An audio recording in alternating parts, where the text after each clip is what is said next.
Hey sis, and welcome back to my channel. So in this video, we're just gonna get straight to the point, no long intros. I'm gonna be talking about how I lost 20 pounds in 30 days, exactly what I did, and this is just overall fat loss tips for beginners. I'm not telling you that this is what you have to do. I'm just telling you guys what I did. So I don't really get why some people try to say like I'm lying or say like this is not true, because this is what I did.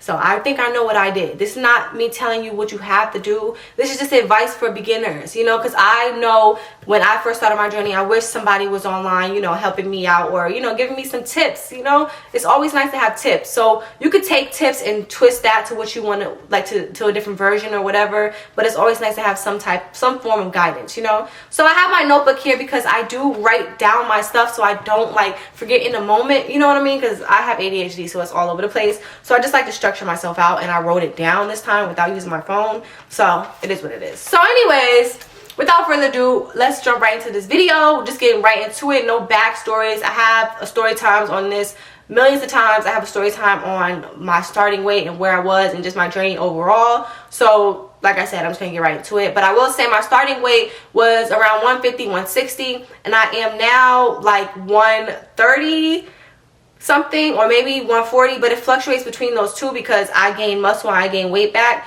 and it's not like fat, but it's muscle. But when I first started, I was 160 and I went down to like 140. The first thing that I did was I started my day off with protein. This was a hack, right? Because I started my breakfast with protein, I was not hungry throughout the day to snack. And that was one of my biggest problems, right? I used to snack so much throughout the day. I used to have, when I'm telling you, I used to eat like three donuts, 3 cookies. But I realized I wouldn't eat full meals though. I would just snack.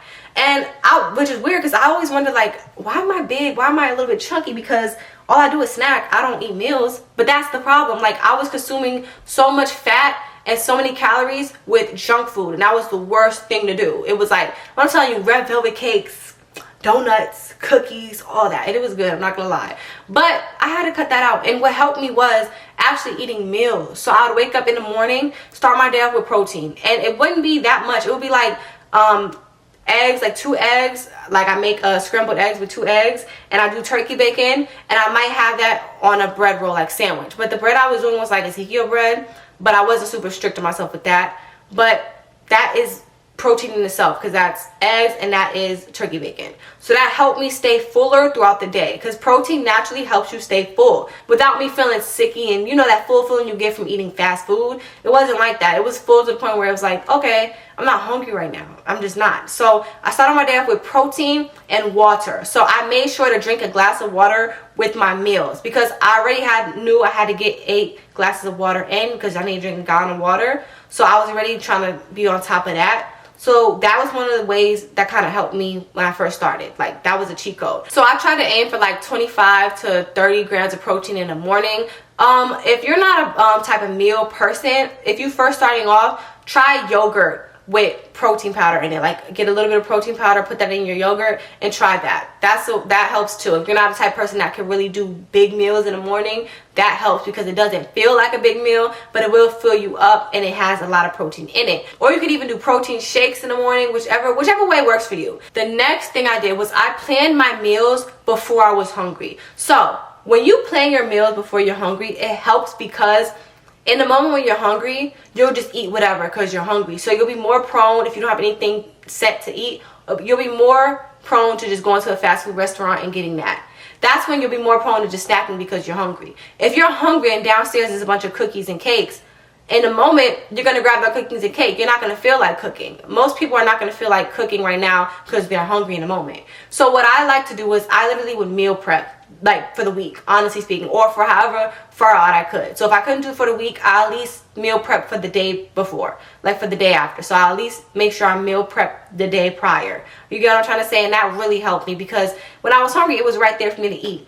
I didn't have an excuse. I didn't have like, oh, well, I don't have time to cook, or I don't have time to do this. It was right there. And I was working at this time, so I would pack my lunch to work, and I worked at a hotel. So it was like a vending machine right in front of me. So that way I didn't like have to go get the snacks in the vending machine if I was just hungry in a moment, because I had lunch in the back. Or I would bring some of my healthy snacks with me. I would bring my yogurt with me. I would bring my rice cakes with me. I would bring my, you know, healthier chips with me that I had. I forgot what they were called. But whatever I had, I made sure that I had prepped it. You know what I'm trying to say? Prep and prepare your meals. Plan your meals out. I used to literally have a book where I would just write out what I was going to eat for the week. I promise you this helps, you know? It might seem cliche, but it really helps you. Having a plan helps with anything you do, especially your fitness journey. The next thing I did was I started walking after my meal. Mainly, I started walking after dinner, right? So, do you ever, after you eat dinner, do you ever feel like, dang, I want something sweet right now? Walking helped me with that, because right after dinner, I drank my water, and I went for a walk that helped me digest my food, and it got my mind off of eating something sweet after, because it gave me something else to do. You know, that overall helped with my anxiety too, but it also helped me get my steps in. You get what I'm trying to say? So, I could have went all day without working out by mistake, and that also helped me in that way too, because if I went that day without working out and I knew I was supposed to work out, after I ate dinner, having that walk kind of made me feel less guilty, because it's like, okay, I got my steps in. You get what I'm trying to say? So I still move my body, you know. So you always want to make it to where you're walking after dinner or something like that. Even if it's just a 10-minute walk, try that. I always like to tell people to invest in a treadmill or a walking pad, because not every day we're going to feel like going outside, or not every day the weather's right. Or sometimes it could be 9 p.m. and, you know, nowadays it might not be the safest to walk late at night. And you have a treadmill downstairs. You know, you ever get those random, like, thoughts, like, in the middle of the night, like, I want to work out right now. But let's say you don't have equipment, but you're like, I want to work out, but I don't want to do any, like, hardcore hit body weight workouts. You have a treadmill downstairs. You can go downstairs and walk. When I tell you, like, my treadmill has been so convenient for me, because like any time of the day I could just go downstairs and get a walk in, help me digest my food, help me clear my mind. I could just walk on a treadmill, and I don't have to be outside. For the people who don't like being outside, you could walk on a treadmill. You know what I'm trying to say? It's just helpful. So I always like to tell people to invest in like a walking pad, even like whatever it is. Or you can walk outside, that works too. But walking after my dinner really helped me. Next thing I did was I combined both strength training with cardio. Okay, let me repeat that. I combined strength training with my cardio, because you need both in one. That tone look you're looking for, that comes from having muscle. Does not mean you're super bulky. It just means you have some form of muscle, okay? It doesn't look like bulkiness. You know what I'm trying to say? I don't think I look bulky like a man, and I think I have a lot of muscle actually. And some people have less muscle than me, but they still are toned. So what I did was I was strength training 3 times a week, and I was doing cardio at least 2 times a week, okay? Now, I already told you guys about that phase I had where I was doing too much cardio every single day. But when I finally got it together and got my routine together, I did cardio at least 2 times a week. And I did strength training 3 times a week. Now, at least 2 times a week. So if you want to do more than 2 times a week, go for it. Like I said, walking is considered cardio too. So let's say you're doing cardio every day, but most of it is walking. That's still fine. You get what I'm trying to say? Because walking is not as hard on your body and harsh on your muscles as like a HIIT workout. So I don't mind if people tell me that they walk every day. That's great actually, because you're walking after your dinner anyways. You know, even if it is just 10 minutes. You get what I'm trying to say? So I just made sure I was getting some form of body movement in a cardio type of form, okay? Now, I always recommend for my beginners, walk most of the days, but try to add HIIT workouts in 1 time a week at least. You get what I'm trying to say? So 1 time a week you could be doing HIIT, high intensity interval training, and then the rest of the week, the rest of your cardio days, just walk. And that's simple and straight to the point. You don't have to be a runner. You don't have to be doing the Stairmasters every day if you're just not that type of person. You could just walk, simple. Even if you don't want to do HIIT, you could just walk every day too. If you're a beginner, you could ease your way into it by just walking. Get that type of cardio in. That's still a form of cardio, okay? The next thing I had to do, and this is a mindset thing, I had to stop overestimating my workouts. Meaning, just because I worked out that day does not mean I could go ahead and indulge in a thing of pizza. Because a lot of people think that because they worked out and they burned so many calories that they can just indulge in a bunch of snacks right after. When that's honestly a waste of time. The average person, honestly speaking, is not even burning off that much calories while they're working out as they think they are. And either way, even if you are, it's not like an excuse to just indulge. That's pretty much what I'm trying to say. It's not an excuse to just indulge in a bunch of snacks. Now, I'm not saying that you can't have foods and you can't have snacks. That's not what I'm saying at all. But I'm saying you need to understand when you're overdoing it. And I had to do that too.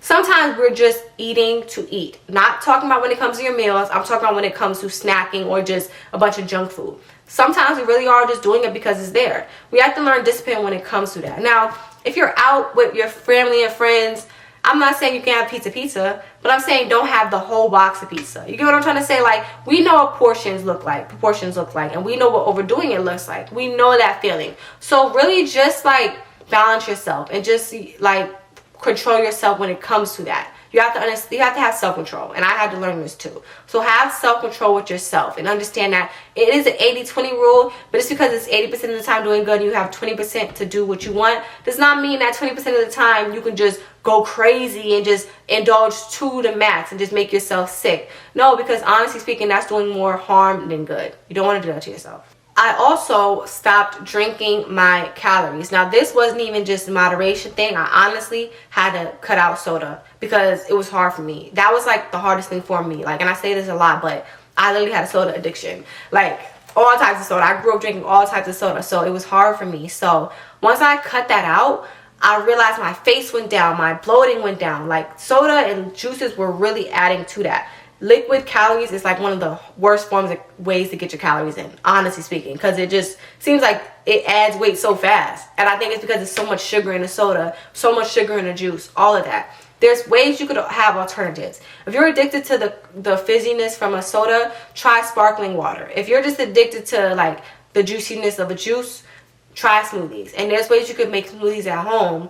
Coconut water and fruit of your choice. That's a smoothie. Put that in the blender and blend it. Or if you don't even want to do that, they have coconut water, pineapple flavored coconut water. They probably have strawberry flavored coconut water. They probably have a bunch of those you can order. But in store, they have pineapple flavored coconut water that actually tastes good to me. And I get that. And if I'm craving juice, I just drink that. And that's a lot better for me than Kool-Aid, you know. And it has electrolytes in it too. So I get my electrolytes in that way also. Now, the next thing I kept in mind, and I want you guys to keep in mind too, is that you cannot rely on motivation. Now you're probably like, huh? How can I not rely on motivation?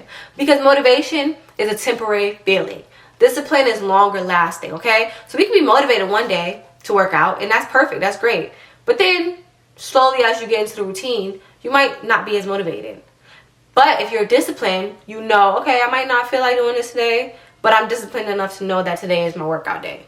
Today is the day I'm supposed to do this. Today is the day I'm supposed to eat healthy. You know what I'm trying to say? So really build up your discipline, okay, when it comes to this.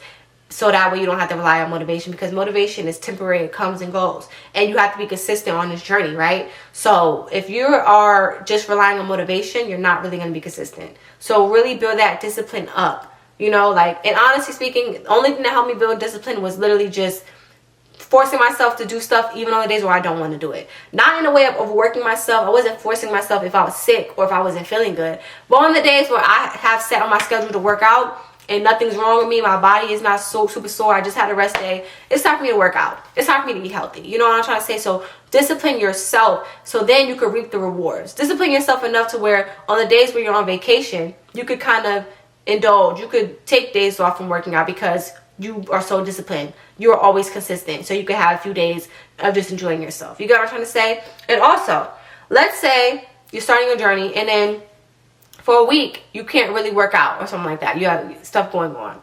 Okay, if you can't work out that week, try to focus on making sure your intake is good, making sure your calorie deficit is on point, or making sure that you are consuming better foods. You get what I'm trying to say? So on a week where I can't really be working out and it's not a vacation, let's say it's like I really just can't work out that week, I'm going to make sure that I am eating healthier meals. I'm going to make sure that I'm not really snacking too much this week. I'm not consuming a lot of sugar this week. You get what I'm trying to say? So there's always alternatives to that. Now when you're on vacation, I always recommend, like, you know, do you. It's a vacation. It's time for you to enjoy yourself. But in the beginning of your journey, I always like to say really focus on disciplining yourself, because that will build the habit. You get what I'm trying to say? So that way in a few months, you're already prone to like living this healthier lifestyle that you build a habit and you build discipline. So it's nothing now. You don't have to even think about being motivated because you're just disciplined enough. You get what I mean? So yeah, that was pretty much it for today's video. Those are some tips. I tried to add in some new tips too, but that's really,